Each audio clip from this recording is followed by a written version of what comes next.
at ng kabutihan na sa akin ay kaloob.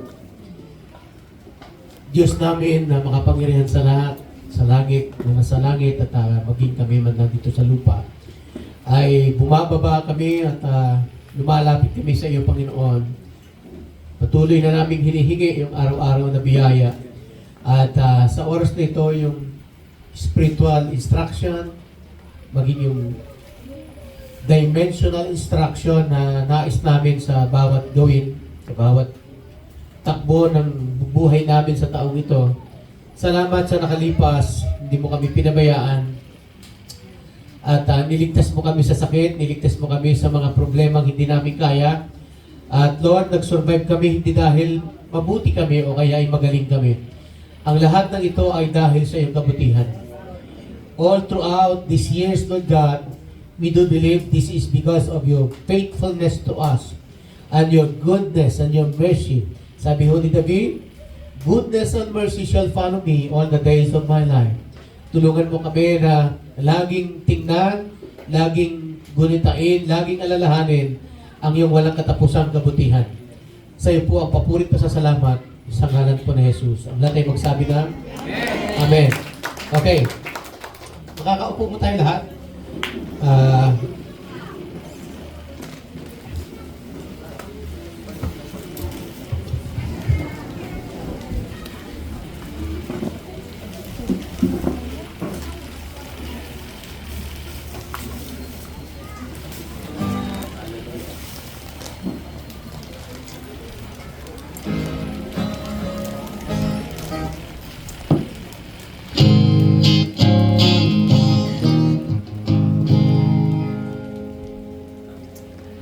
Okay, gusto ko lang po bigyan ng emphasis yung ating topic ngayong umaga. Kaya awitin ko po yung matagal ng awit na nasa puso natin. At yung awit na ito ay original from Palawan po ito. Sabi ng kanta, nais ng tao ay makamtan ng lahat ng bagay sa mundo. Sabi niya, maging tandyag, maging makapangyarihan. Sabi ng isang kasabihan, nung nakaraang kasimbahay, tinuro ko siya, ang mundo, tinuruan tayo na makakita ng kabutihan at magaganda. Kaya tinuruan niya tayo na mag-aral, magsumikap para sa iyong future. Tama ba ako? Tapos habang nag-aaral ka na, natapos ka na, ngayon, tuturuan ka naman ng sanlibutan, magsikap ka, magsumikap ka kasi para sa iyong future. Di ba? Hanapin ko lang yan. Sandali lang.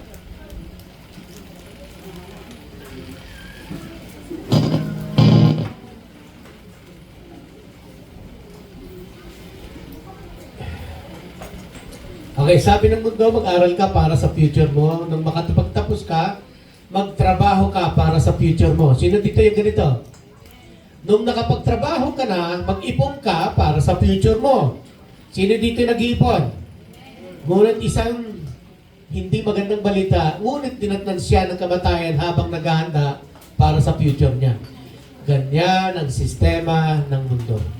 Hindi kanya bubusugin at patuloy kanyang aakitin. It's all about the pride of life. Sino dito yung nakakaintindi ng pride of life? Sino nakakaintindi ng pride? Siguro yung isang pride, gusto niyo yun, yung fried chicken. Yan. Na nabibili sa fried chicken, paborito ni Kuya Tony. Ito ba si Kuya Tony? Okay.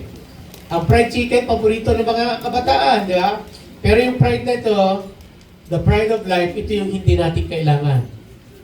Tandaan natin, magiging makabuluhan lang ang buhay natin kapag pinagamit natin sa Panginoon. At ang totoong future mo ay ang eternity, ang kabilang buhay. The heaven or hell for eternity. Decide wisely now na kay Jesus lang ang totoong kahulugan ng buhay natin. Because Jesus is the way, the only way to heaven. Only Jesus can save your soul. Si Jesus ang kukumpleto sa buhay natin. Tunay na saya kapag pinaglingkuran natin siya. Amen? Amen? Amen? Nakakalungkot sa generation natin, ano? Sabi niya, sabi ng Bible, for what shall it profit a man if he shall gain the whole world Ano daw ang napapala ng tao kapag makamtan man daw niya ang buong sanlibutan, ngunit mapapahamak naman ang kanyang kaluluwa. Or what shall a man give in exchange for his soul? Ano daw ang pwedeng makapalit na gagawin ng tao makapalit ng kanyang kaluluwa? Whosoever therefore shall be ashamed of me and of my words, and in this adulterous sinful generation, of him also shall the Son of Man be ashamed. Kaya yung nagkakahiya dito sa lupa, ikakahiya din niya sa langit. Review lang ng konti, hindi ko siya naipalabas nung Sunday, hindi lumitaw. I thought, iniisip ko na lahat naman ay nakakita, nakarinig nung nangyari sa LA, sa Los Angeles, hindi sa Lakers. Yung, ano yung lugar na yan? Hollywood, ano? So, kanina o kahapon, parang meron pong isang artista na ang pangalan niya ay si Chris Brown. Artista, pero senior siya. Isa sa pinaka-wealthiest, isa sa pinaka-matalinong artista na nabuhay sa Amerika at sa Hollywood siya nakatira. Actually, meron siyang 5 o 4 na mansyon na nagkakahalaga ng 160 million, yeah, like that. Ganon siya kayaman, popular.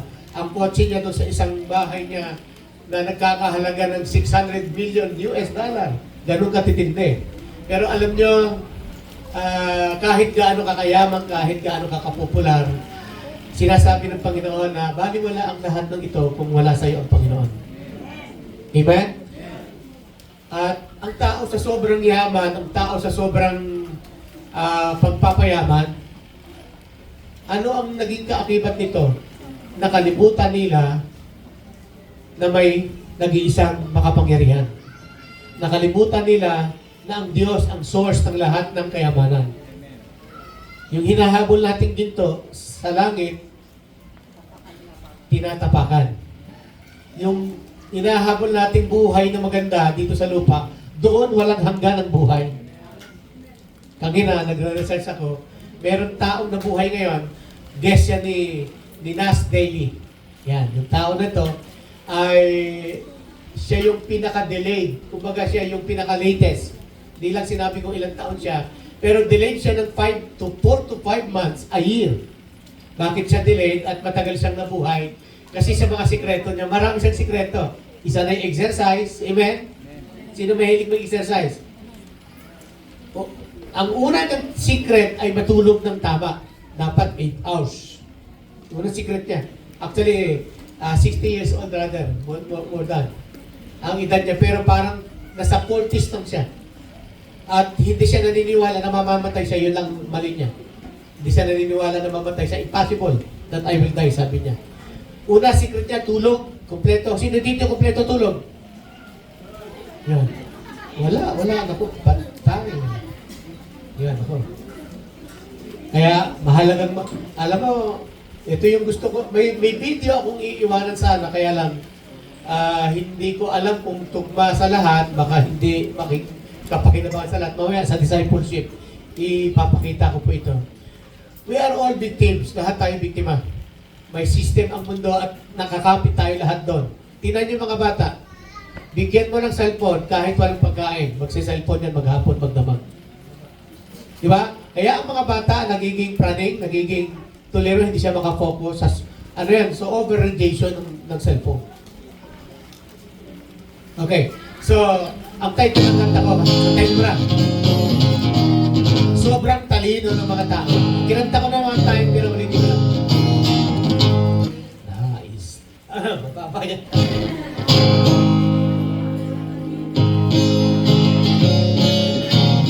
Nais ng tao maging tanggang sa mundo, nakilala hari ng mundo, kaya sila'y nababalisa at namamasana at ipagtawag sa Diyos at kalimutan na. Sobrang talino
kulang sa'yo ang linggo kapag hindi ka nakapagsimba.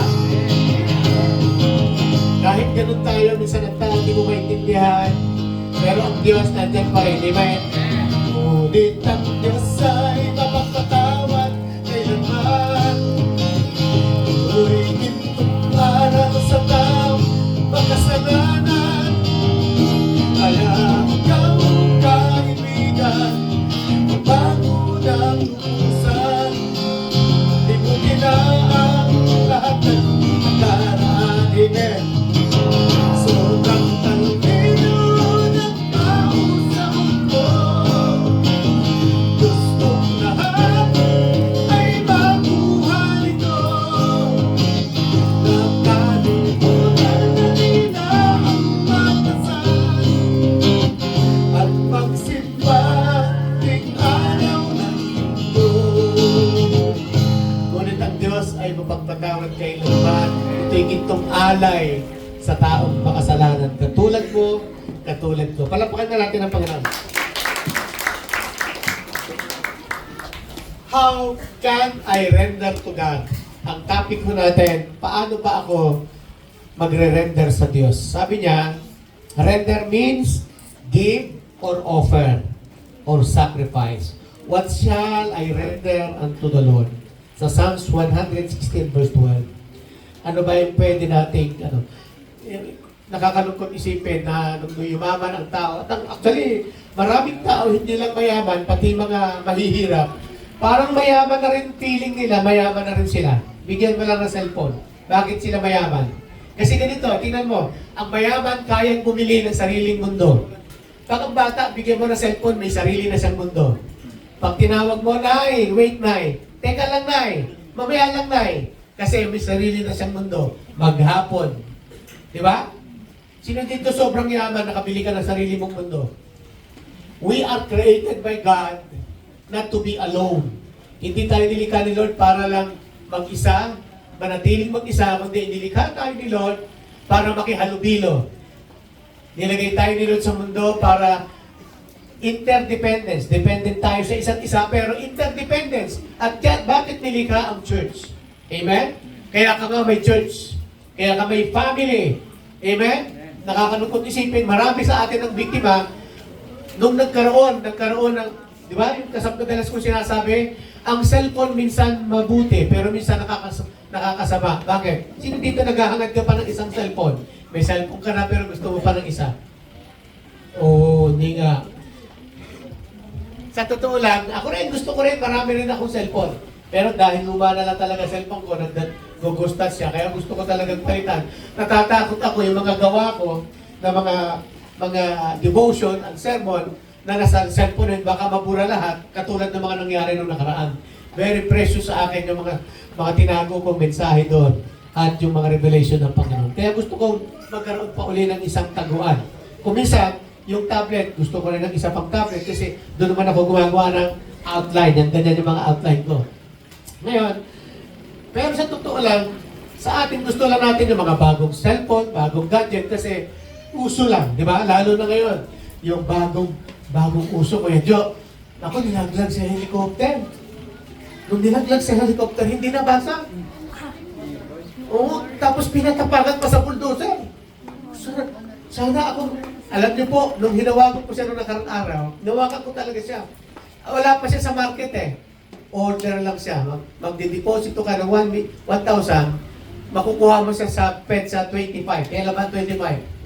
Yan. So, bago pa lang nila i-release ito. Napakataas ng specs.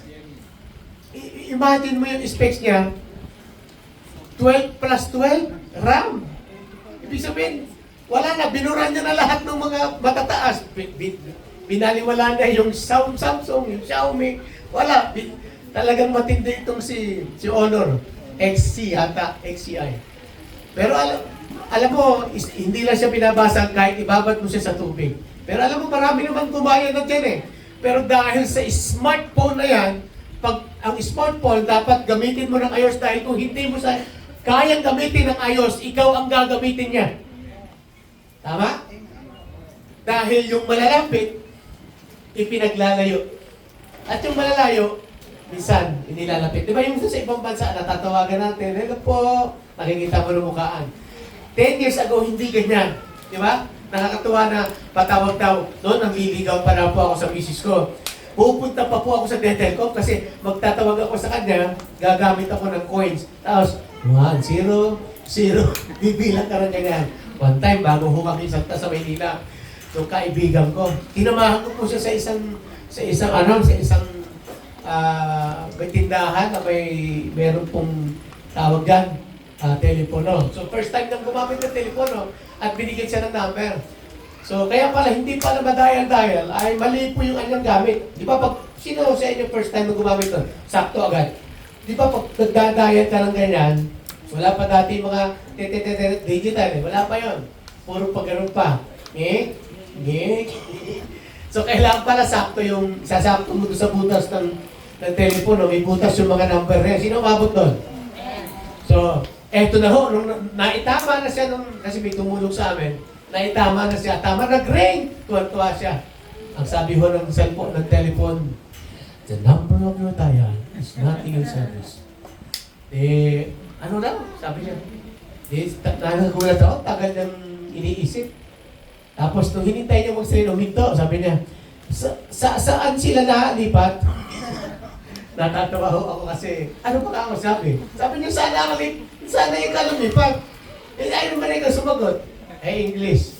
First time nga mga bagong salita, prompting. Kasama ko siya kaibigan. Pero usually, 10 years ago, 12 years or 15 years ago, ganun pa tayo. Pero ngayon, very in advance.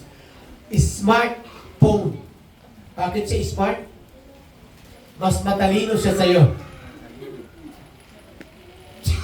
Natawa si Faye. Naniniwala ka ba yung cellphone mo mas matalino sa'yo? Napapasunod ka niya. Di ba? Lahat ng hindi mo alam, makikita mo doon. Kaya nga, smartphone. And later on, luluhod ka dyan sa cellphone na yan. Ang iba sa Amerika, kwento lang sa akin ni Pastor Heroes, nagtatrabaho lang para sa cellphone. Ang iPhone 16 ay nasa, magkano ngayon ang iPhone 16? 45? 50? 75,000? Yung anak mo meron ka dyan? Hulugan. Ako po talaga ngayon, matagal na kami nag-uusap ng misis ko kasi nabasa ko yung cellphone niya. Bibili talaga kami ng cellphone. Pero nanghihinayang ako ng ganong kalaki talaga. Nanghihinayang ako. Ngayon, binabanggit ko lang po yung smartphone, pero sample siya ng mga revelation sa akin ng Panginoon na minsan nag-i-invest tayo sa bagay na minsan hindi man talaga na tumutulong para ilapit tayo sa Diyos. Bagkos inilalayo na tayo sa Diyos. Diba? Pagkagising mo, hindi nga Bible lang hinahanap mo eh. Facebook, Messenger, at kung ano-ano pa. Diba? Tapos, lalo na yung may mga ka-chatmate. Hi. Hello. Morning. Main ka na. Wa, chup-chup. Yan. Natataas eh. Ano, Peach? Relate ba? Relate. Yan. At nakakalungkot dahil umaagaw siya ng ating eksena at relasyon sa Panginoon. At dahil sa yaman at sobrang yaman ng Amerika, Los Angeles, hindi mag-iisip ang mga tao ito. Sa sobrang yaman, gumawa sila ng sariling mundo. At actually, nung nagkasunod po, anniversary namin mag-asawa, January 7. Pero nagproklama po ang prophet of God, the prophecy, ay January 3. Nasa aeroplano pa. Si Whitney Lynn, si evangelist Whitney Lynn ay nag-prophesy na may mangyayari. Nakakita siya ng dark cloud sa buong Los Angeles. Pero walang naniwala sa kanya. And then suddenly, January 7, alam niyo po, ayon po sa pag-aaral, pagsasaliksik ng mga dalubhasa, yung sunog na nangyari, hindi po siya inaasahan na yung natural na tinatawag na forest fire ay parang may nag-spark lang o kaya may nangyaring aksidente o ano pa. Ito po ay sinaliksik nila at napatunayan nila galing po sa itaas. May mga videos, hindi ko na kailangan i-prove sa inyo. Ang nakakuha po ay mga piloto, mismo mga piloto. Bumagsak ang apoy galing sa langit, tinupok po ang Los Angeles. And suddenly, ito ang nakakapagtaka dahil sabi nila, pinapatay, pinipilit nilang puksain, hindi mapatay-patay. Tapos, pag napatay yung lugar na to, namatay, lilipat naman, may mag-i-spark na naman sa iba.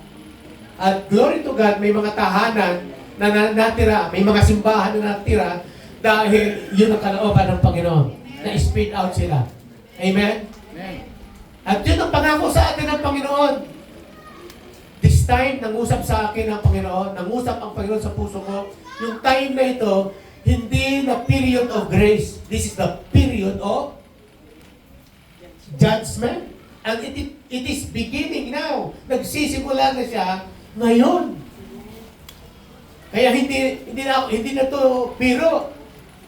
At ang simula, nag-guiltiness ng mga tao kasi nagkaroon ng Golden Globe Award sa LA. At nakakalungkot isipin na yung survey nila ay di umano ay 11 yata yung para sa mga tao, names of the person na dapat parangalan. Pero pagdating sa God, who is the creator of the universe, 0. Nagalit ho talaga ang Diyos. At marami ho tayong patunay na yung people who mock God ay talagang hindi pinalalagpas ng Diyos ngayon. Kaya hindi ho ito biro. Hindi biro na biro-biruin natin ng Diyos sa panahon natin ngayon. Sa sobrang yaman ng tao, sa sobrang galing ng tao, at akala niya smart siya, pwede na siyang makagawa ng mundo. Remember, naalala ko po, may isang tao, nagkaroon siya ho ng matinding desire, nagkaroon siya ng nais. Pag nanais na yumaman, at sa pagyaman niya, ay kasabay niyang inaral na magkaroon din siya ng napakagandang tinatawag na yung vault sa bahay, no? So, sabi niya, tuwan-tuwa siya, wala na akong gagawin. Matutulog na lang ako, kakain, at magpapakasaya. Pero, hindi niya alam na may loophole po pala yung kanyang ginawa. Alam niyo kung ano yung loophole doon sa kanyang ginawa? Kasi hindi na ako maghihirap, sabi niya. Parang yung nasa Bible, wala ka nang gagawin, kundi magsaya, kumain, at magpakasasa. Pero sabi ng Panginoon sa kanya, hangal! Sabi mo nga, hangal! Sino yung hangal? Yung taong nagpakasasa, biglang nagpakasaya, pero nakalimutan ng Diyos. Amen? Nakalimutan ng Diyos. Sabi niya, hangal! Ngayon din, babawian ka ng buhay. Hindi niya alam kung gabi din, babawian siya ng buhay. Sabi niya, malaki-laki na yung aking harvest. Yung aking kabalig, sisirain ko na. Yung maliit, papalitan ko na ng mas malaki. Wala doon ang Diyos eh. Dapat kasama ang Diyos. Mga kapatid ko, ang aral ko sa atin niya, dapat kasama natin ang Diyos sa lahat ng aspeto ng ating buhay. Naalala niyo, binanggit ko kanina, mag-aral kang mabuti. Para saan? Sa future mo. Magsikap ka para sa future mo. Mag-ipon ka para sa future mo. Saan ang Diyos? Kaya bandang huli, pag bumagsak, doon pa lang. Okay, let's go. Ituloy ko lang ho, no? Yung kwento na ito, sabi niya, number 1, hindi mo na ako number 1. Haba po nito eh. People doesn't know, acknowledge the God. Yun. 116 of Psalms is a beautiful psalm of thanksgiving and devotion. Ito raw ang isa sa pinakamagandang expression, sabi mo nga expression, ng isang mga awit, manunugtog, a gratitude for God's goodness and deliverance. Sa verse 12, serve as a reflection on the overwhelming blessings of God. Prompting of heartfelt question, what can I give back to the Lord? Sabihin mo nga, ano nga ba ang pwede kong isukli sa Diyos? Ibalik sa Diyos o ibigay sa Diyos? This question is not about repayment o nagbabalik sukli ka. Since we can never repay God, hindi naman talaga nasusuklian ng Diyos. Tama po ba? Yan. But about a heart filled with the gratitude. Ang kondisyon ng puso dapat mapuno ng tinatawag na utang na loob, gratitude, the desire to respond in love and obedience. How we can render our lives unto the Lord? Number 1, by recognizing God's benefits. Sabi mo nga, recognizing ano ba Tagalog ng recognizing? Recognize. Pagkilala. Kilalanin mo, isipin mo yung kabutihan na ginawa sa iyo ng Diyos. Mabuti ba ang Diyos? Yes. Psalmist begins by reflecting on God's abundant blessings, the nature of God's benefits.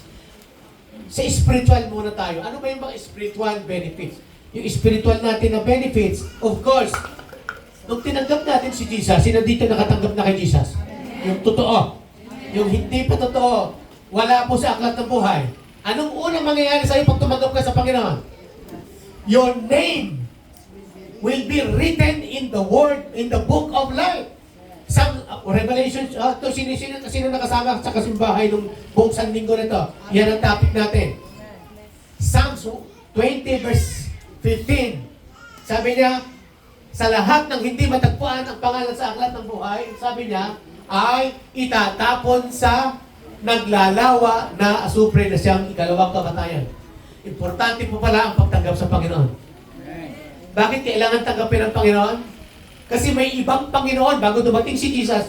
Maraming Panginoon sa mundo. May the gods of flies, may the gods of Egypt, may gods of kung ano-anong mga Diyos, di ba? Actually, lahat ng 10 plagues na nangyari ho sa Egypt, lahat yun Diyos at Diyos-Diyosan. Sinasamba yun sa Egypt eh. Yung langaw, yung palaka, may mga Diyos yun eh. Kita nyo yung gumawa ng ahas o minsan ng tungkod si Moses ay nagawa din ito ng mga astrologers, ng mga magician. At yan yung tinatawag na, ano tawag din mami? Yung opposite, na kayang counterfeit na galing sa demonyo. Kaya din niyang gumawa ng himala. Amen? Pero itong kagandahan, kinain ng ahas na gawa ni Moses, yung ahas ng mga Egyptian. Ibig sabihin, walang makakadaig sa Panginoon. Amen. Amen. Sold out ba tayo dyan na ang Diyos ay makapangyarihan? Amen. At higit na makapangyarihan at nananatiling makapangyarihan sa buhay ng mga anak ng Diyos? Amen. Amen. Sige, palakpakan mo, Panginoon. Kasi kung hindi, ano dyan, no?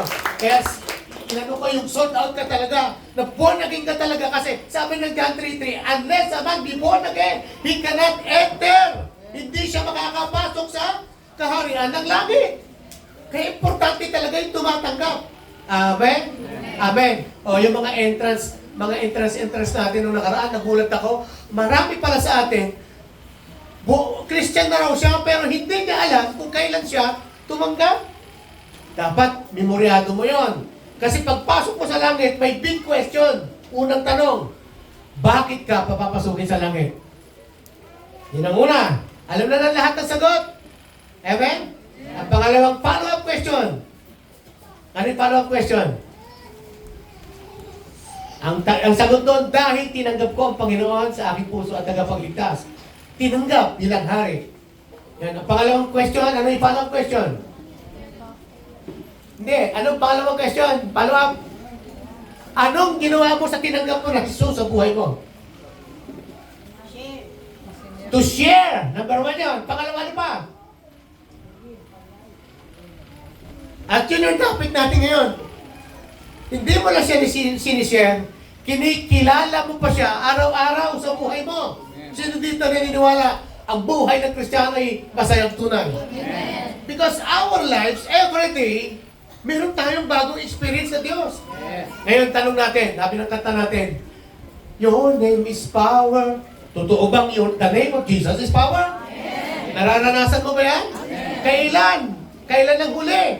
O nung nagtanong ako ng kailan tinanggap ang Panginoon, noon po, nung encounter po, kailan nga? Bakit nyo? Bakit ko tinatanong? Pagpasok mo sa entrance, anong pangalan mo? Eli Atchaso. Kailan ka tumanggap sa Panginoon? Nakalagay. Pag hanapin sa Book of Life, kailan ka tumanggap? May date. Kasi may Book of Life. Amen? Talaga bang nakasulat doon? O tapos, ano yung ginawa mo kay Jesus? Sinel ko siya at ipinamuhay ko siya araw-araw. Sweeter as the years go by. Ano ibig sabihin nun? Mula nung makilala ko siya, lalo pang sumigla yung aking buhay, lalong naging masaya, lalong naging mabunga. Oh, hallelujah! Amen? Kaya during worship, tama yung sinasabi natin, pwede kang hinahamon niya tayo. Kung alam mo may ginawa sa'yo si Lord, hindi ganyan yung worship mo. Hindi yung nanonood ka. It's time to express your gratitude. Ano, ako nung binigyan ho ako ng bahay, sabi ko doon sa nagbigay, salamat. At walang kapalit na salamat, walang patit na salamat. Una kay Lord. Amen. Pangalawa sa nagbigay. At ginamit lang din siya. Pero si Lord talaga humipo din doon para ibigay yung bahay. Ang buhay, yung kaligtasan, it is all about our gratitude. May tao talaga sadyang walang pakiramdam. Binigyan mo parang wala lang. Di ba? Malilimutin at pinapaalala mo sa atin ng Panginoon. So sabihin mo nga, basahin ka natin to, 16 verse 12. Kaya na aking Diyos, anong aking ihandog sa lahat ng kabutihan sa akin ay galoob. Number 1, ano yung number 1? Recognizing His, ano daw? Yan. Salamat, sabi mo nga, thank you Lord, sa lahat ng tinanggap ko. Lahat ng tinanggap mo, sabihin mo nga sa katabi mo, lahat ng tinanggap ko, dahil kay Lord. Ano yung mga tinanggap mo? Na-promote ka. Eh ba, sino tumanggap ng good health? Malusog. Sino pinagaling? 20, 24, 25, magaling ka. Nagkasakit ka, nalagay ka sa karamdaman. Pero alam mo, iningatan ka ni Lord. Alam mo, kung hindi dahil ka Lord, patay ka na. Ako, katulad ko, may nangyari sa akin. Kaya walang katapusan pagpapasalamat. Amen?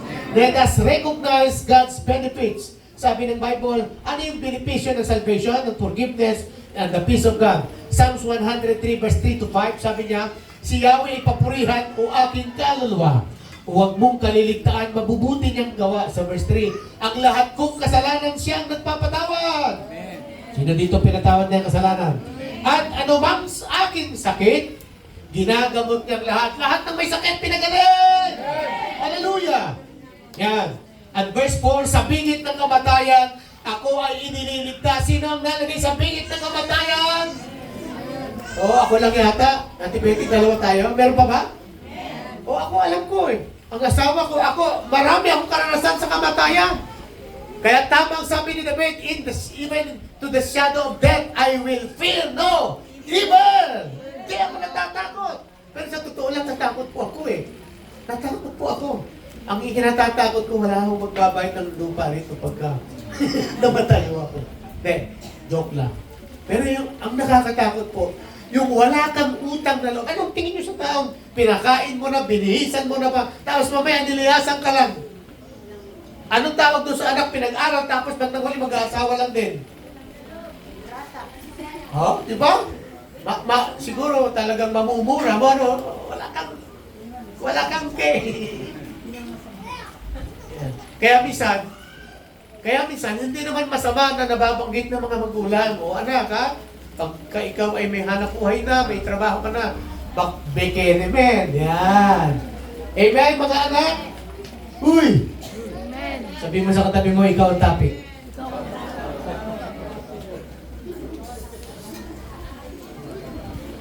Ganyan si Lord. Kaya, alam mo, kailan nagalit si Lord?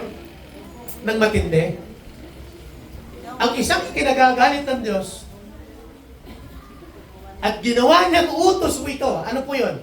Na matinding ginalit ng Diyos. Na yung isang anak ay pagsalitaan ng isang magulang.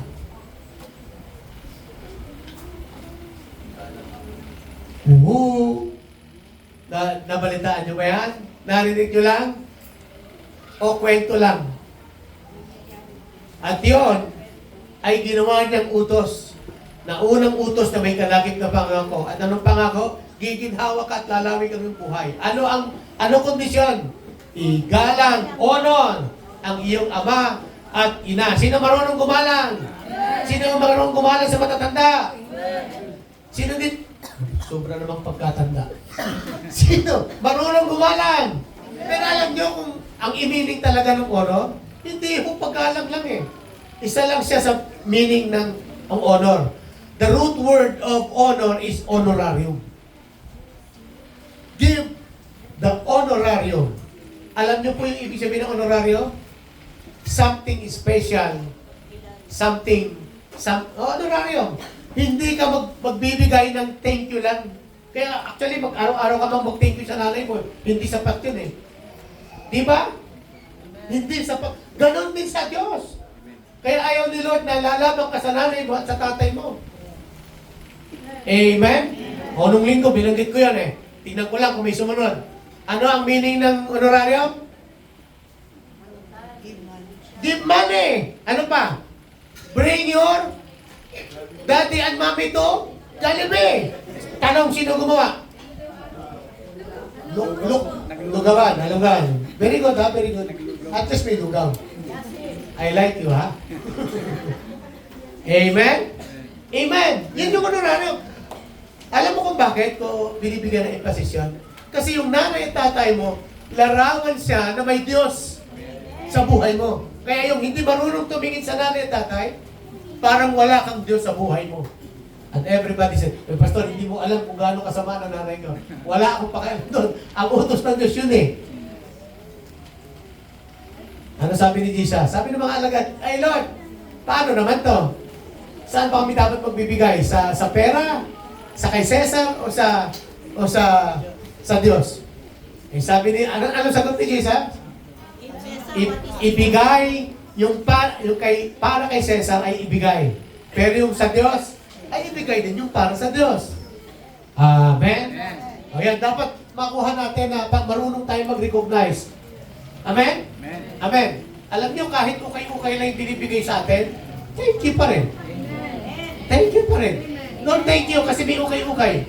At least, ay yung mga walang isusuot na damit, mamaya mag-ukay-ukay ko dyan, marami pa akong ukay-ukay dyan. Hanggang katapusan na lang, sa isang buwan, may bayad na yan. Hindi, mamili na kayo kasi meron tayong couples night. Gagawin natin ito, pinakamasayang buwan, ha? O yan, mga suot nila, lahat yan. Gaganda, di ba? And everybody said, okay, kaya walang maging dahilan, hindi po ako nakapag-church, hindi po ako nakapagsimba kasi walang damit. So ano yung mga benepisyo sa buhay natin? Yung kagalingan, yung pagpapatawad, paggagamot sa atin ng Panginoon, at pagkaligtas sa atin mula sa kamatayan. Okay, at pinagpapala ako sa pag-ibig niya habang. Amen. Amen. Ramdam ba, Ate Betty, yung sinasabi ni Ate Betty, ramdam nyo? Okay, kung hindi nyo ramdam, paulit-ulit siya na lang. Sa isang linggo siya na naman. At gagawin niya yun kasi yun nga yung laman ng puso niya ay thank you Lord, salamat po Lord. Sana po Lord, kung meron akong paglagyan ng pasasalamat, laging sa Diyos. Kaya kung pag-araw ng worship, pag-araw ng samba, dapat ang puso mo sumasaya, sumisigla. Ano sabi ni David? I was glad. Yan, hallelujah. Sabihin mo, I was glad. Alam niyo ibig sabihin ng gladness? Sobrang tuwa ko, sabi niya. Sobrang tuwa ko, when they said unto me, nung sabihin nila, let us go unto the house of the Lord. Di ba? Sino dito ang nakasibangot doon pala sa gate? Sambakol na mukha. Kaya sabi ni Lord, and I will add no other, sabi niya, I will add you other one sambakol na mukha. Isang linggong sambakol ulit. Kaya ngayon, parang pagka si Katanto ang nandito, baka lahat ay nakangiti. Naalala niyo kung paano nangyari kay Katanto. Ginilitan yung kanyang manok, tapos gusto niya gumanti kasi yung manugang niya ginitilitan ng manok. Kaya nag-isip si Katanto, naghasa siya ng jungle bolo at pinakatalim-talim niya, maputing-maputiin na yung kanyang itak. At sabi niya, tingnan ko lang pagka makita kong malungkot yan kasi galit siya sa malungkot eh. Lumungkot daw kasi manok, kaya pinatay, manok na yung alaga. Kaya pinaputi niya talaga. At naniwala ko kayo, maghapon nakangiti lahat ng tao sa bahay nila. Walang malungkot. Katanto, nandiyan ka ba? Kapit-bahay po ni Ate Arlene, ikaw mo. Si Katanto, sabi ng asawa niya, ba't ba ika naghahasa Katanto? Ay, hinihintay ko lang ika yung manugang mo na pumatay ng manok ko, yung asawa mo. Nalumungkot. Bakit? Gigilitan ko rin ika. Sa kaharian ng Diyos, laging masaya. Amen? I was glad when they said unto me, pag hindi nangyari sa buhay natin yan, meron kang problema. Pupunta lang ako sa church. Nagpunta ka lang. Kaya hindi lahat ng nagsisimba, sumasamba. Nagmasid. Nagpahangin. Nagpalipas oras, wala na akong magawa, napilitan. Kaya iniisa-isa ko ngayong linggo, inisa-isa ko, sinigurado ko, hindi ko lang alam sa mga taga-buga kung nasabihan sila. Amen? Forget not His benefits. Yung salvation na yan, benepisyo yan. Lifetime na yan. Pumirma ang Diyos yan. At ito'y tinatakan ng kanyang banal na dugo. Palapakan natin ang Panginoon. Amen? Tapos babaliwalain mo, sino ka? Yung mga mayayaman nga, milyonaryo, sobrang milyonaryo na nga eh. Bagsak sa lupa. Napahiya. At pwedeng hiyain ng Panginoon ng buong sanlibutan. Guess what? Maraming naghihintay sa Pilipinas na mga sumpa. Dahil sa mga taong mayayabang. Tingnan mo yung mga Amerikano, sa kapila ng ganyan, may nagpiprit si abangan niyo po si Evangelist Whitney Lynn ang pangalan. Babae siya, pero very bold siya sa lahat ng lugar. Sinabi na niya, may warning na siya sa Amerika talaga. Gugunawin talaga ng Diyos ang mga masasama. At ito'y nagsisimula na, hatol na. At huwag tayo magmamalaki at nagtatawa. Kasi pinagtawanan nila Diyos eh. They mock God. Kaya hindi biro. Sabi mo sa atin mo, hindi lang bibiro si Lord. Amen? Gumawa ka ng mundo mo, tapos later on, akala mo, habang buhay na yan. Ano yung puzzle ko doon sa tinikwento ko kanina? Yaman-yaman na siya, gumawa na siya ng boat, akala niya mahihiga na lang siya. Pero later on, paggising niya, bukas yung bolt na nilagyan ng billion-billion na pera niya. Alam niyo kung bakit? Hindi niya naisip, yung gumawa ng bolt niya, alam yung password. May loophole. Di ba? Pero si Lord nangako ng isang bolt na kapag doon mo inimpok yung kayamanan na yan, sabi niya mag-impok kayo ng yaman sa langit, doon ay walang tanga o ipis na kumakain. At walang anay. Amen? Walang fireproof doon, walang kakain na apoy. At ang kayamanan yan ay walang iba kundi yung kaluluwa. Amen? Ang kayamanan na yan ay ang mga pag-attend natin sa Panginoon. Amen? At ang ating mga offering na worship and praises. Amen? Itanong, minsan tanong ko rito, si Lord, bakit kailangan mag-worship, Pastor? Alam niyo yung worship song, di ba? Bakit kaya kailangan bula-bulahin si Lord? Kailangan bula-bulahin si Lord para maging Lord siya? No! Ano po ang purpose bakit tayo nag-worship? Kasi alam niyo po, na habang nag-worship ka, habang ina-acknowledge mo, habang nire-recognize mo yung ginawa sa'yo ng Diyos, lalong nahahayag ang kanyang kadakilaan sa lahat ng mga tao. O kaya nga, ang kanta natin kanina yung worship, yung joyful, ano yung bago natin joyful? Wonderful God. Sabi mo nga, ano yung Tagalog ng wonderful? Kahanga-hanga? Kahanga-hanga. Tama ba? Kahanga-hanga ang Diyos? Ano yung chorus? Ano chorus? Ang chorus ng wonderful. Sabi niya, the joy of the nations. The joy of the nations. You, di ba? Ang saya at galak ay humawa sa maraming bansa. Yan. Bakit? Yan na. You are the joy of every nation, the giver of salvation, wonderful God. Di ba? You are God throughout the ages. Ang ibig sabihin ng throughout the ages, mula nung wala ka pa hanggang sa mga sandaling ito, Diyos pa rin siya. Umaten ka, wala ka pa rito, Diyos na siya. Kahit hindi ka umaten, Diyos pa rin siya. Sino ang nawalan? Ikaw o siya? No, hindi nga ako ating yun. Sino nawalan? O di ba? Kaya hindi mo pwedeng mapagmamalakihan ang Diyos. Ang sabi niya, ako ang puno ng ubas. Ang sino ang sangang hiwalay sa puno, walang magagawa. Sabi mo sa katabi mo, topic ka uli. Ikaw na naman ang topic uli. Ano yung ibig sabihin? Kung pa-absent ka, ikaw yung humihiwalay. Oh, pinag-usapan natin yung unang talata. Be careful. Sa Revelation chapter 21 verse 8, sabi niya, kalagim-lagim ang kasasapitan ng mga duwag. Yung mga bawal doon sa langit. Ano yun? Duwag at taksil. Ano yung duwag doon? Duwag mag-testify ng kanyang kabutihan. Duwag siyang mag-share tungkol kay Jesus. Sabi niya yung mahiyain, ayaw.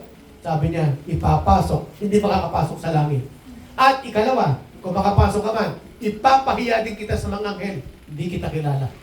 Pero may mas matindi eh. Ano yung taksil doon?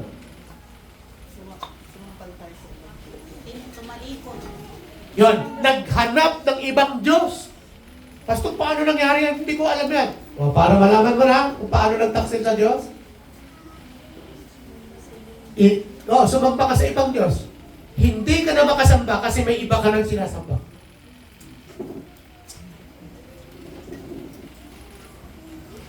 Ang tawag doon, Diyos-Diyusan. Mas mahigit yung value ng Diyos at ang value ng bagay na yan, pinantay mo lang. Kaya pag dumating yung tao na yan, may importante sa yan, hindi ka sasamba. Tama? Yun yung taksil. At huwag nating pawiwilihin yung sarili natin na okay lang kahit hindi ka sumasamba. Na okay ka lang kahit hindi ka umatin sa cell group. Kasi hindi ka na okay kasi nga, kailangan ko ang buhay natin naka-connecta natin sa Diyos. At doon ka palalaguin, doon ka papatatabain, doon ka inonore sa mga gawain. Kaya hindi po pwedeng humiwalay ka sa gawain. Yan din yung design ng Diyos. Amen. Tulad ng puno na nasa likuran natin. Ano tawag yan? Palapad. Ang sarap ng palapad, di ba? Pangpaksiw o kaya panigang. Pero alam nyo ba, ang isa sa nakakatawa sa palapad, lagi siyang sariwa. Palagay nyo bakit lagi sariwa ang palapad? Kagandahan sa palapad, hanga ako. Kakaiba siya sa lahat ng puno. Bakit? Yung ibang puno, pag nalagay sa alat, mamamatay. At doon sa kalumpit, dahil inabot ng high tide. Lahat ng puno doon sa paligid na yon, ng kalsada na yon, na ginagawa sa kalumpit, patay na ngayon. Dati magmayabong yan eh. Puno-puno ng dahon niya. Lahat ngayon doon, patay na. Nalagyan ng alat. Pero yung palapad, natitira siyang maganda, mayabong, maunlad. Bakit? Kasi design siya na kapag nababasa ang ugat niya, lalo siyang tumataba, lalo siyang... Kaya dry season sa labas, pero sa kanya, wala siyang dry. Hindi siya natutuyo. Bakit? Babad siya sa tubig. Kaya sabi ng Bible, sa Bible yan, ang taong matuwid ay katulad ng isang puno na nalagay sa tabi ng batisan. Dumating sa panahon at hindi ka panahonan, namumulaklak, lumalago, at namumunga, at ang kanyang bunga ay marami. Sabihin mo nga, marami! Marami! O, palapakan natin ang Panginoon. We cannot repay God. Hindi tayo pwedeng magsukli sa Diyos. Pero ang pinakamaganda, simulan natin by recognizing His all benefits in our lives. Sabihin mo nga, I recognize. Yeah. Okay? Take time to reflect on God's goodness in your life. In your own life. Sabi mo nga, I take time. Sa Tagalog, maglalagay ka ng oras, sandali sa buhay natin kung paano tayo magbibigay at maggugunita ng kabutihan ng Panginoon. Walang katapusang pasasalamat. Kaya makikita nyo, yung bibig ng mga worship leader, worship backup, puro pasasalamat. Amen? Amen? At dapat ganyan ka din. Sabi mo nga, dapat ganyan ako. Malalim yung pagpapasalamat natin sa Panginoon. Amen? Meron po kaming kapitbahay. Hindi ko siya masyadong makakalimutan. Sandali.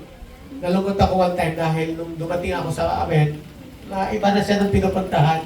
Pero alam niyo, yung nagno-notice sa akin na nagpapaalala sa akin lagi sa tao na ito, yung kanyang malnerism, ang tawag ba dyan? Yung mali-mali, ang tawag niya malnerism ba yan? Yung pagiging magugulat din. Diba pag may tao, ay! Pag nagulat siya, iba, anong hawak niya, ibabagsak niya. O kaya, ano tawag? Calamity. Clumsy. Ganun siya. Kaya kung ano yung sinabi mo, uulitin niya.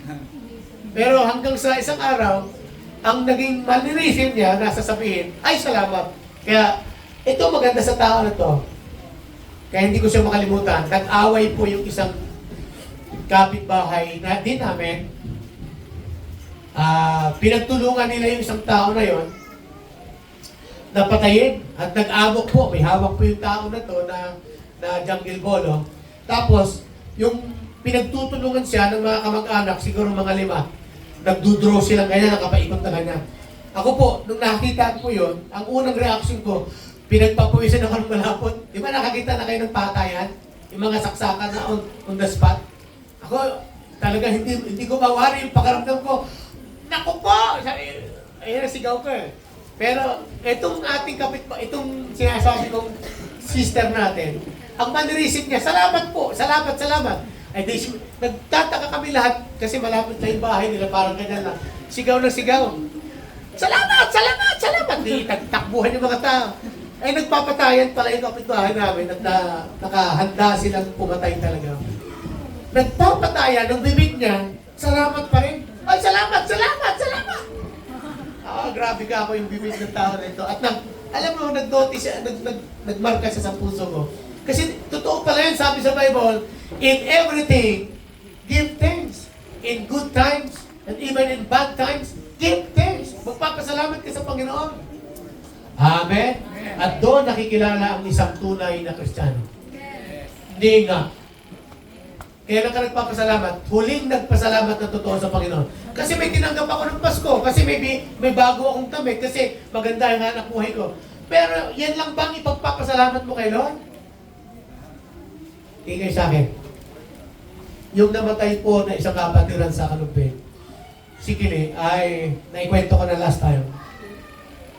Nung namatay siya, nung gabi na yun, New Year, nung namatay siya, kapitbahay ni Kuya Aki, agad-agad nung kinabukasan, nagising po ako alas 3 eh. Kinabukasan ng alas 7 ay naalala ko si Kili, malapit po sa akin yun dahil nung pandemic, lagi kami nagkikita sa prayer house.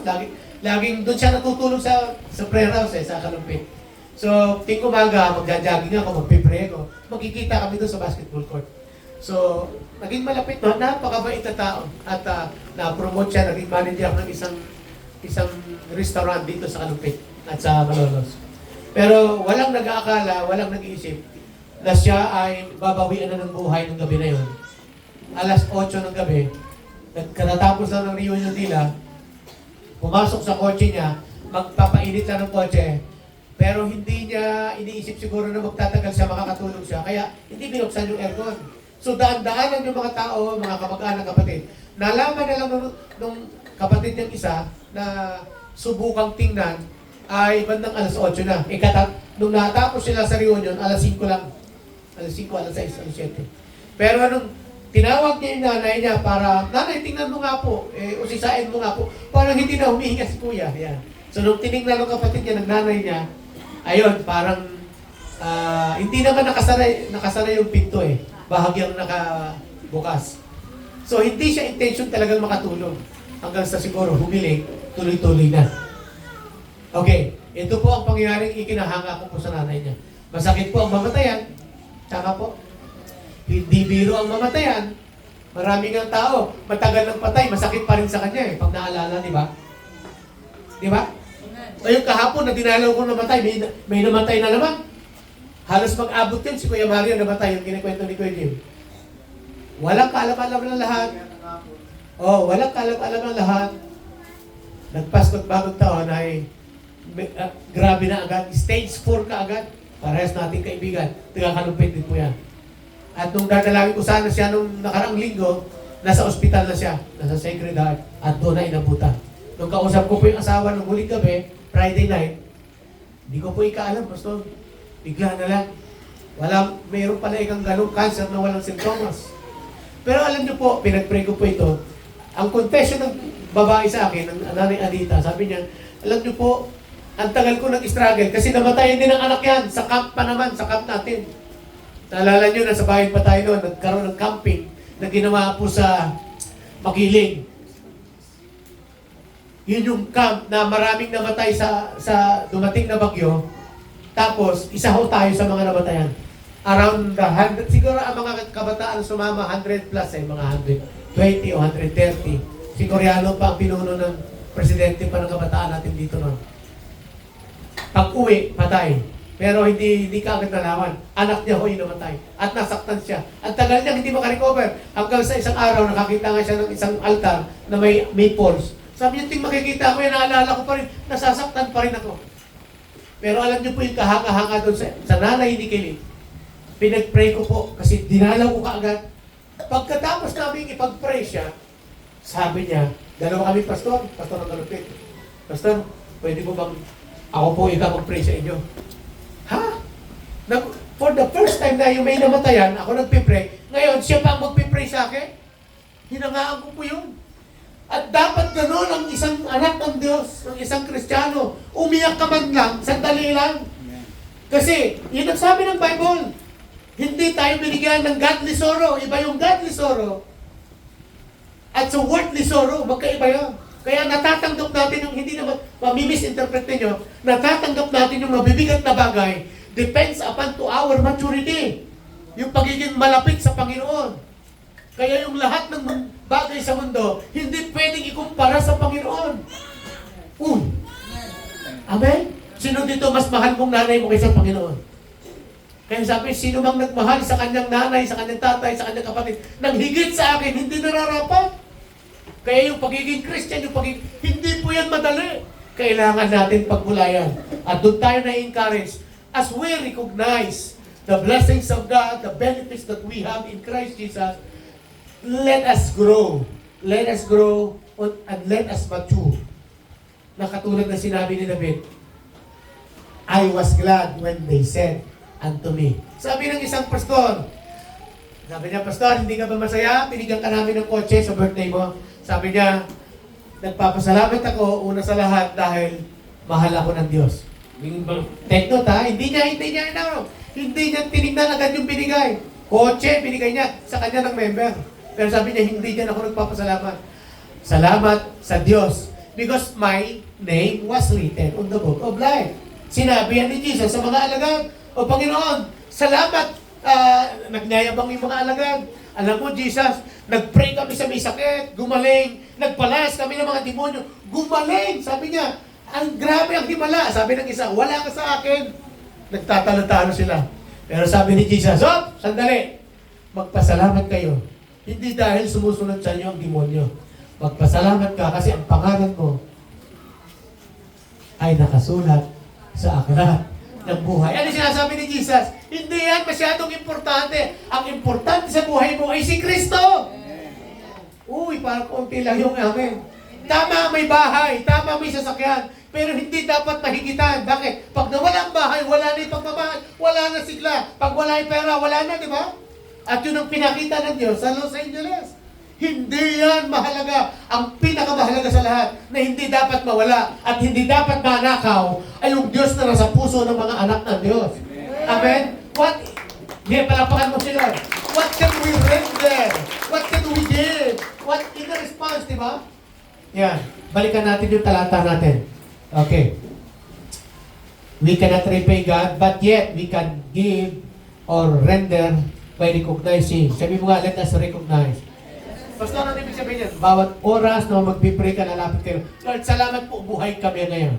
Lord, salamat, malakas po ako, wala kaming sakit. Lord, salamat, hindi ako baliw, katulad ng mga nababaliw, di ba? Ikaw pa rin. Ang hirap kaya maloko at mabaliw. Salamat, Lord, kumain ako kanina, tuyo lang ulam ko, pero kasama ka namin. Amen?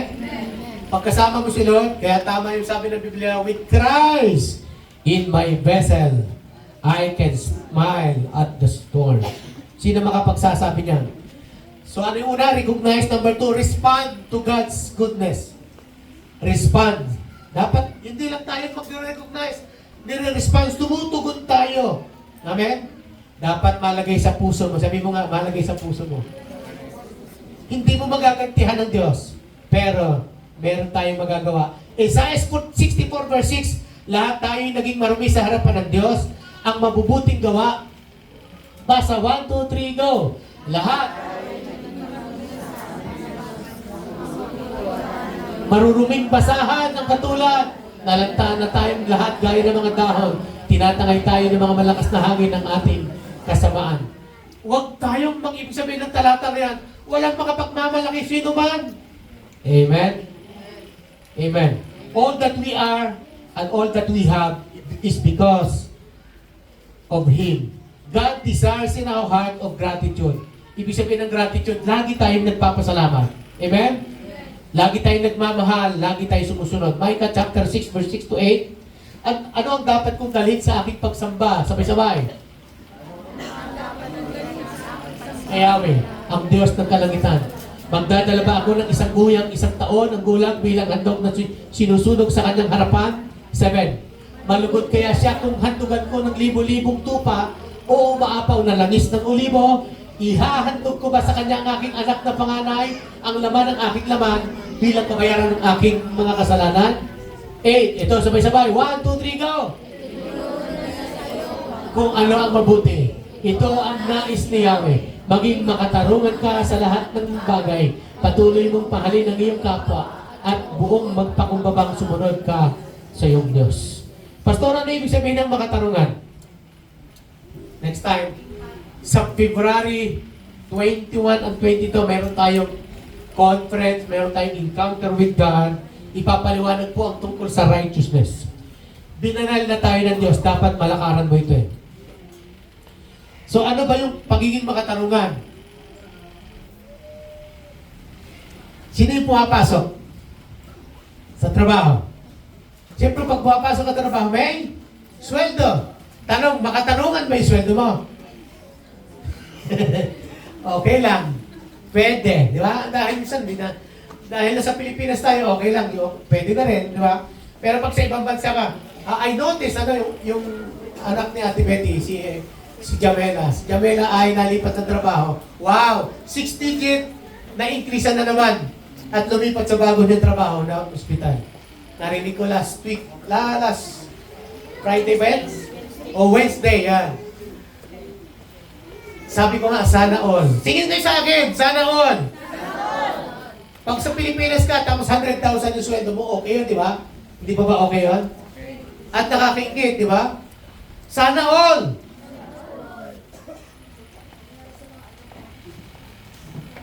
Mga bata, mga kabataan, nakikiusap ako sa inyo. Huwag kayong magmamadali mag-aasawa. Mag-girlfriend, mag-boyfriend. Pag tapos kayo, pag-aagawan kayo. Sabi ni John, ba't walang nag-aagawan sa akin? meron naman. Hindi naman nagmamadali. Amen, kasi gumanon siya eh. Hello? Pag tapos ka na, di ba yung tapos, fresh graduate, tapos, maganda yung grades mo, lalo yung mga accountant, yung mga ganyan, nag-aagawan yung mga bangko, tinatawagan ka talaga. Uy, dito ka naman sa amin. Uy, kasi sabi sa Bible yan, skilled person, hire in the palace. Ang magagaling, nagtatrabaho sa palasyo. Amen? Yung hindi makuha, tamad yan. Sino dito walang nag-hire sa'yo? Huwag ka nakikibo. Okay. Kaya, paano ba natin i-recognize o paano ba tayo na-response? Yun, yung handog natin na maging makatarungan. Maging makatarungan. Alam ba? Ito pong pagiging makatarungan, 8 hours para sa isang araw. Sa isang araw, 24 hours, tama? Pag dinivide mo yung 24 hours sa 8, ilan? 3. Hatin siya sa 3. 8 hours na tulog, tama ba? 8 hours na trabaho, tama po ba? Saan napupunta yung another 8 hours? Tingin po kayo sa akin, Pastor. Ba't di kayo makatingin? Saan napupunta ang another 8 hours? Makatanungan ba yan? Kanino yung oras? Kay Lord. Sino nagbibigay ng buhay? Si Lord. Saan galing yung hangin? Fresh air. Yung sabi ng isang pastor, yung pastor na magaling na tumatakbong mayor ngayon ng yung lugar ng Duterte. Davao. Pastor po yan eh. Napakalaking church.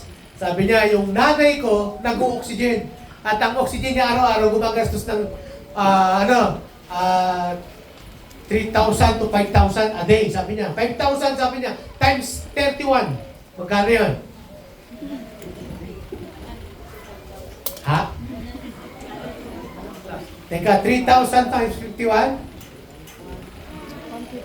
Ah, 31. 3 times 3. Mga 90,000 lang. Okay, 90,000 in a month. Okay? Magkano yan times 12? Sa 10 na lang, ay ibig sabihin 900,000. Wala pa isang taon, ha? 1,116,000 ang bayad sa oxygen ng nanay niya. At nabubuhay na yung nanay niya for 1 year. More than 2 years na pala na nag-oxygen araw-araw.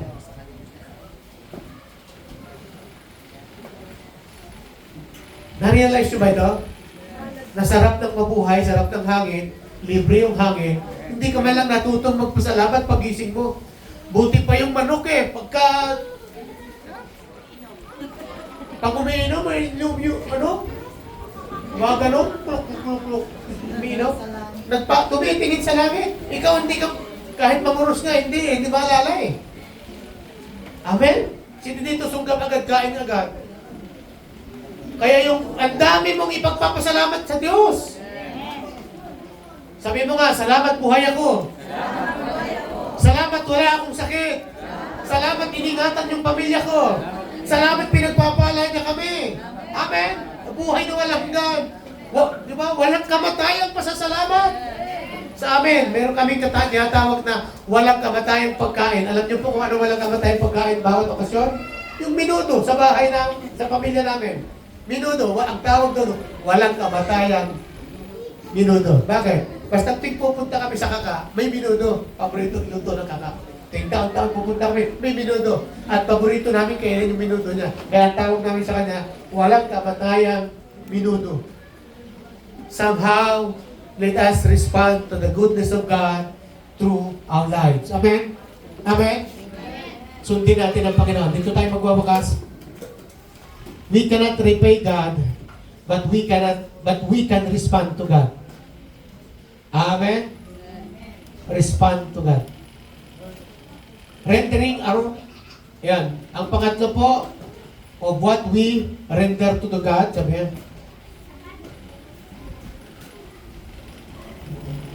Okay.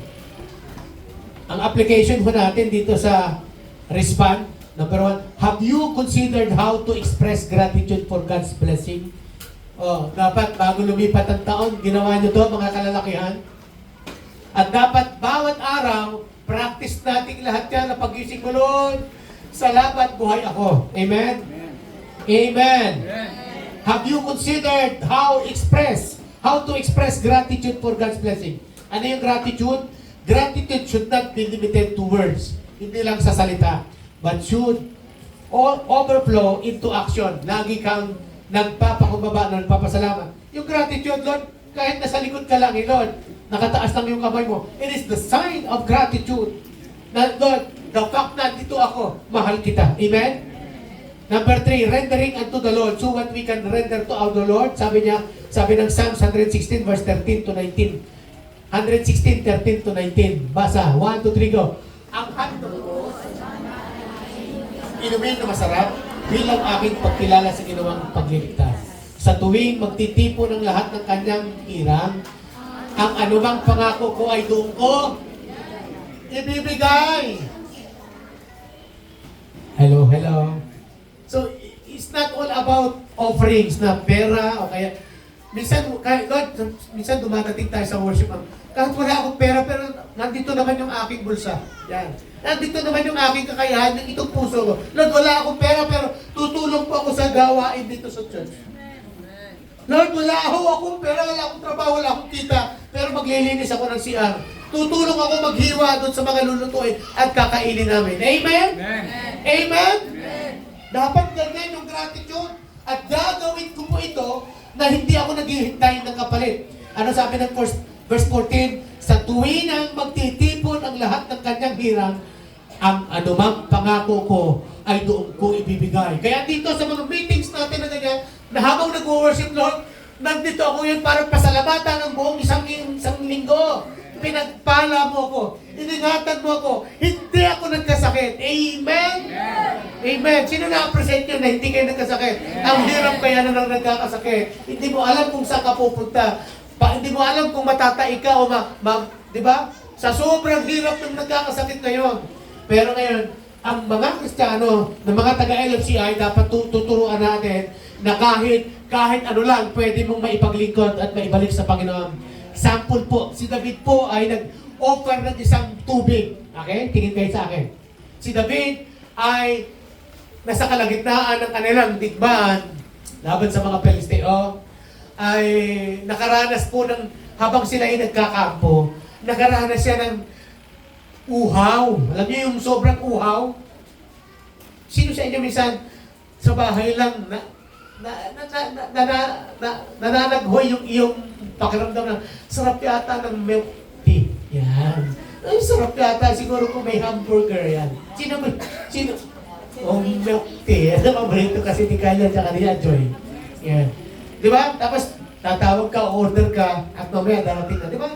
Ini-imagine mo. Pero ako, hindi ko maisip kung paano mag-worship yung isang kapirasong tubig na kukuhanin, ano? How I wish, sinabi ni David, makatikim sana ako ng tubig galing sa lugar sa silo. Di ba? Alam niyo yung silo, isa sa pinakamalamig, pinakamasarap na tubig during the time. Pero may problema. Ano yung problema, Pastor? Bago ka makarating doon, may leon sa daan. Pangalawa, may bantay ng mga higante. Hindi ganun kadali kumuha ng tubig. Pero alam nyo, yung assistant ni Haring David, narinig, bumubulong yung hari, palihim silang nagpunta sa balon kung saan ginusto ng hari na makainom ng tubig. Pero alam nyo po, nung lumagpas sila doon sa leon, lumagpas din sila sa higante. Buwis buhay, tubig lang, mahirap. Madali, mahirap. Dito tubig, madali sa atin, di ba? 15 pesos, 20 pesos, may mineral ka na eh. Eto, buwis buhay. Nung dumating kay David yung mga alagad niya, sabi, naiyak ko si David. Sa halip na inumin, tinapon po niya sa lupa. Sabi ng mga alagad, Sir, sinayang. Bakit kaya? Hindi ko ba masarap? Sabi ni Haring David, hindi nyo naintindihan. Hindi ko kayang tanggapin at inumin ang tubig na pinagbuwisan ng buhay ng aking mga alagad. Kaya itinapon ko sa lupa bilang handog sa Panginoon. Pumalakpak po ang kanyang mga tauhan. Hallelujah! Tingnan nyo, i-connect nyo. Pastor, pwede ba ako mag-worship dahil ko yung tubig? Hindi po yun ang ibig sabihin. No? Ang ibig sabihin, application nyo ngayon, anumang bagay na importante sa'yo at sobrang importante sa'yo, pwede mong ihandog sa Panginoon. Hindi lang material, hindi lang yung bagay na natanggap mo, mas gusto ng Panginoon na nanggagaling sa kaibuturan. Anong tawag doon? Sacrifice. Hallelujah! Ganda ng kanta, no? Yeso,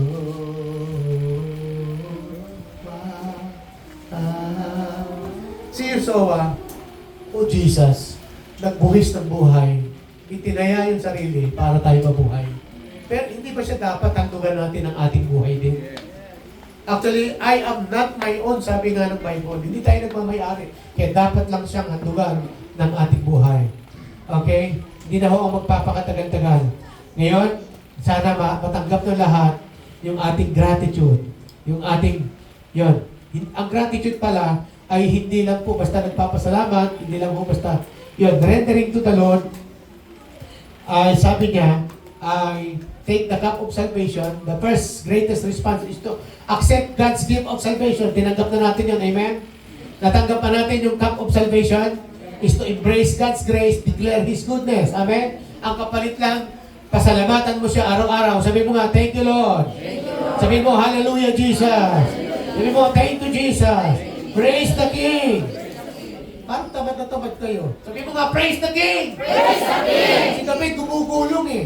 At si David, nung binabanggit yung pangalan ng Panginoon, nagpapatay siya ng 7 toro. Every step, bawat takbang, gumugulong na siya. Sabi ng asawa niya si Michal, na anak ni Saul, baliw ang hari. Sabi ni David, di baling babaliw para sa Panginoon naman.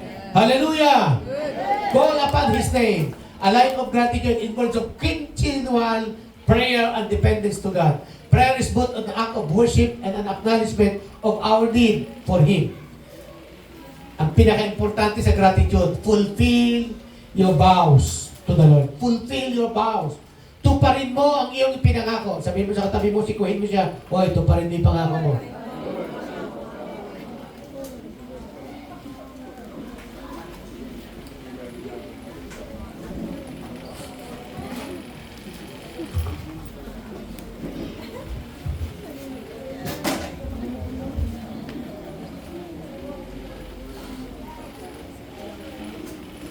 Sino dito may pangako sa Panginoon? So, yung gratitude daw kasama yung tinatawag na fulfilling your vow, offer the sacrifice of thanksgiving. Amen?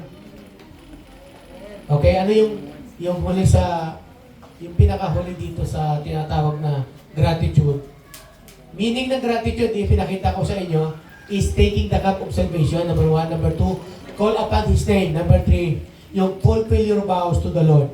And pang-apat, offer the sacrifice of thanksgiving. Ang offering of thanksgiving, yung pagpapasalamat, ay acknowledgement na ano bang dumating sa buhay natin ay pasalamatan ng Panginoon. Sabihin, ano man? Sabihin po ng lahat, ano man? Yung tinikwento ko kanina, namatayan, pero nagpapasalamat pa rin kay Lord. Kaya pa ba natin magpasalamat kay Lord? Pwede ba natin sabihin, Lord, thank you kahit sama tayo sa mabuhay, thank you. Hebrews chapter 13 verse 5, sabi niya, huwag kayong magmukhang pera at masyahan na kayo sa anumang nasa inyo. Sapagkat sinabi ng Diyos, hindi kita iiwan, hindi pababayaan man. Ano yung sabihin ng huwag magmukhang salapi? Kasi tayo magpapasalamat lang pag may pera, pag may biyaya, pag may mga dumating. Paano pag wala? Paano pag may krisis? Hindi na ako magsisimpa, Pastor. Hirap kami ngayon, wala akong ganito, wala akong pira. Verse 15, sabi niya, kaya lagi tayong mag-alay, sabay-sabay, 1, 2, pwede ba tayong lahat ito ngayon? Lagi tayong mag-alay, sabay-sabay, ng papuri bilang handog sa Diyos sa pamamagitan ni Jesus. Papuring nagpapahayag ng ating pagkilala sa Kanyang pangalan. Amen? Amen? Let us cultivate our heart. Sige, cultivate natin yung pagpasalamat. Pastor, kanina pa tayo nagpapasalamat. Yun nga ang gusto ng Lord. Hindi lang siya pinapasalamatan. Dapat makilala rin siya sa lahat ng tao na dapat sila rin marunong magpasalamat. Bakit? Darating yung araw pag hindi ka marunong magpasalamat, kukunin ni Lord yung mga bagay na meron tayo sa atin. Amen? Gusto mo bang kuhanin ni Lord yan? Yung nag-iisang tinatangkilik mo, pero hindi naman gagawin ni Lord yan. Ang gusto lang niya, lagi tayong nagdi-design tayo na, Lord, ano bang meron ako, galing sa iyo. Hallelujah. Hallelujah. Pakiabot na cellphone ko. Hallelujah. Pakilagay nga yan. Basta pinakanta ko kami. Hallelujah. Thank you, Lord. How I love Jesus. Sabi mo nga, how I love Jesus. How I love Jesus. Oh, thank you, Jesus. How I love Jesus. How I thank you, Jesus. Hallelujah. Because He first loves me. Una siyang nagmahal sa atin. Amen? Hallelujah.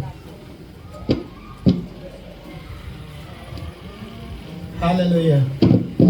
Maganda po yung lyrics ng kanta na ito. Gusto kong pakita sa inyo. Dahil paano tayo maging gratitude. Pakita po nga paano. Overflow.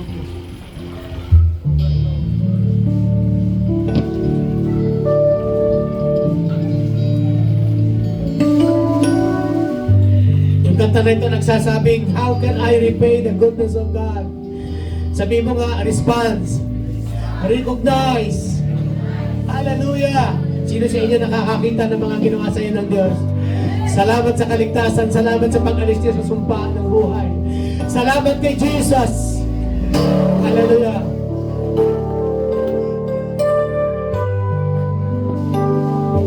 Amen.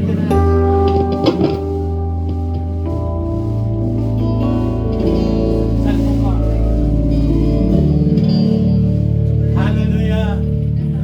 Hallelujah. Thank you, Jesus. Thank you, Lord. Thank you, Jesus.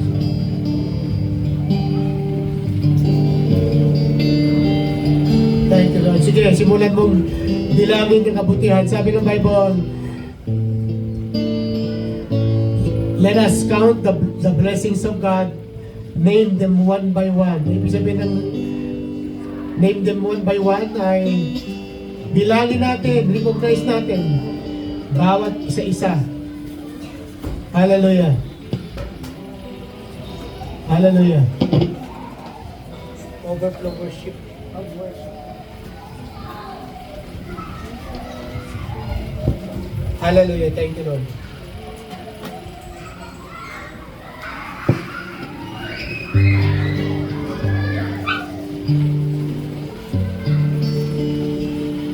Hallelujah.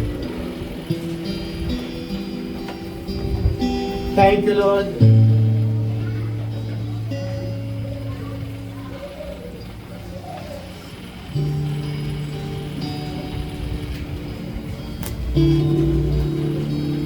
Ready ka na para magpasalamat kay Lord?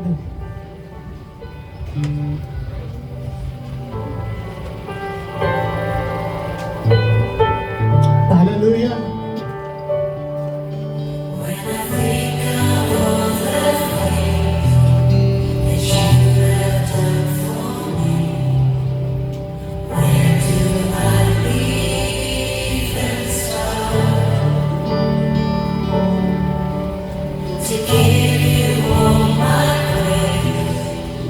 Hallelujah.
Sino nagsasabi ngayong umaga, maliban kay Lord, wala akong magagawa. Wala wala tayong magagawa, iwalay tayo sa Kanya, dapat ibalik natin lahat ng papuri, lahat ng pasasalamat, lahat ng pagsamba, lahat ng pag-alay ng pasasalamat at sakripisyo. Sige, pasalamatan natin si Lord ngayon.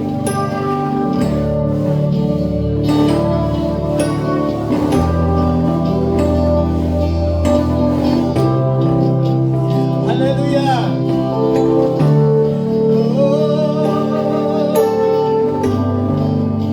Salamat sa mga gandang bagay na ginawa mo sa amin sa araw nito. Sige po, turuan ko po kayo. Bukas niyo po yung labi niyo. Lahat ng magagandang description ng Diyos para sa iyo. Pangkinin mo ngayon. Ano yung Diyos para sa iyo? Paano si Jesus para sa iyo? Sabi ng kanta, you are the air I breathe. Hallelujah. I come from you. I am nothing, Lord.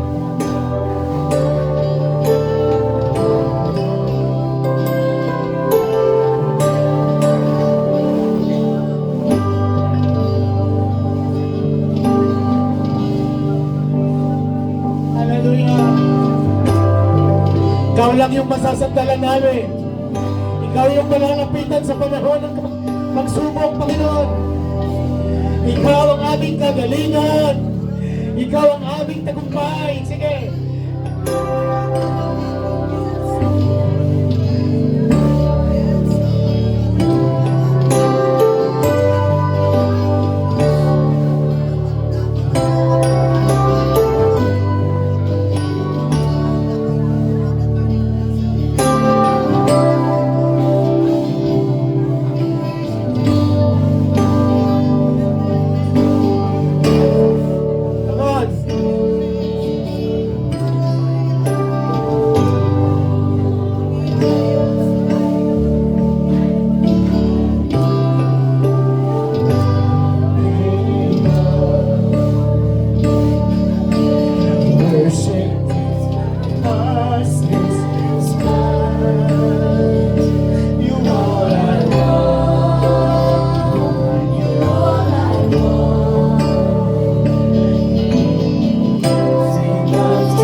presensya ng Diyos ang nagpapalakas sa'yo.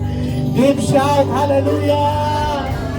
Thank you, Jesus. Thank you, Jesus. Bigay na niya ako po lahat ng words sa Panginoon. Offer your worship. Offer your sacrifice. Lima sobre bababahang talaga. In the name of Jesus. In the name of Jesus. The presence of the mighty, of the Almighty is here today. Hallelujah. Thank you, Lord. Hallelujah. Thank you, Lord. Thank you, Lord. Thank you, Jesus. Hallelujah. Naman natin ang presensya ng Panginoon. Siya ay nagpapagaling. Siya ay nagbabago ng buhay. Siya ay nagbabago ng ating mga itinakdang kaparusahan ng kaaway. Hallelujah. Ang Diyos ang nagbibigay ng magandang kinabukasan. Hallelujah. Come on. We feel it. Hallelujah. We receive it in the name of God. Hallelujah. Hallelujah. Ate Amy, let's pray. Hallelujah. Hallelujah. Bago ang lahat. Hallelujah. Sa closing natin. Pwede ba tayo mag-tipon-tipon? Lalaki, babae lang. Hallelujah.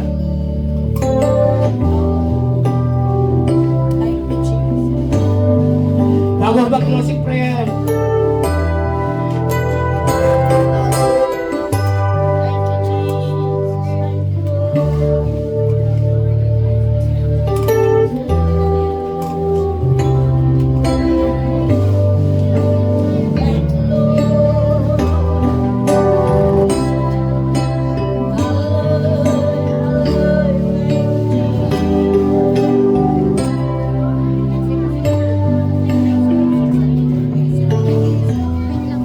Kung hindi sanay magpuri, magpasalamat sa Panginoon, mag-pray, ihawa mo siya, puspusin tayo ng Panginoon sa ating mga pananalangin at pagpapalakasan ng bawat isa.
Halabata sa kabababaya. Yes, Lord. Pray to one another. Come on, bless one another.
Hallelujah. Bago tayo mag-close, sige.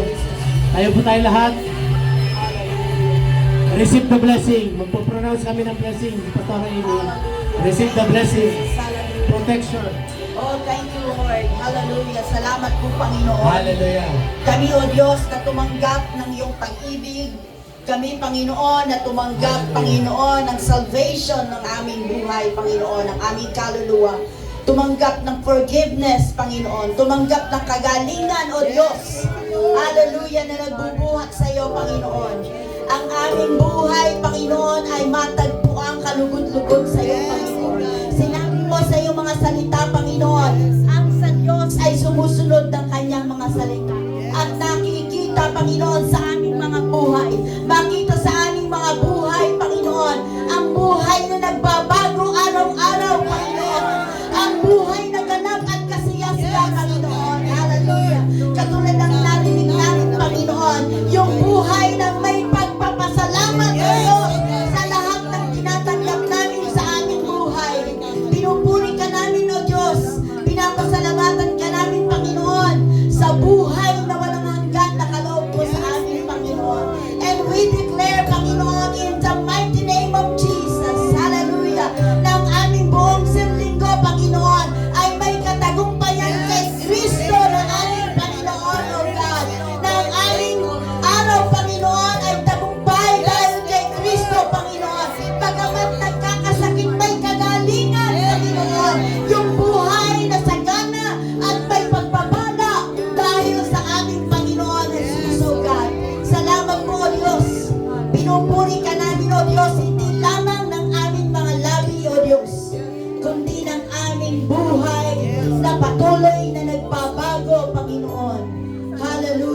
ang buhay na nagpapasalamat, Panginoon.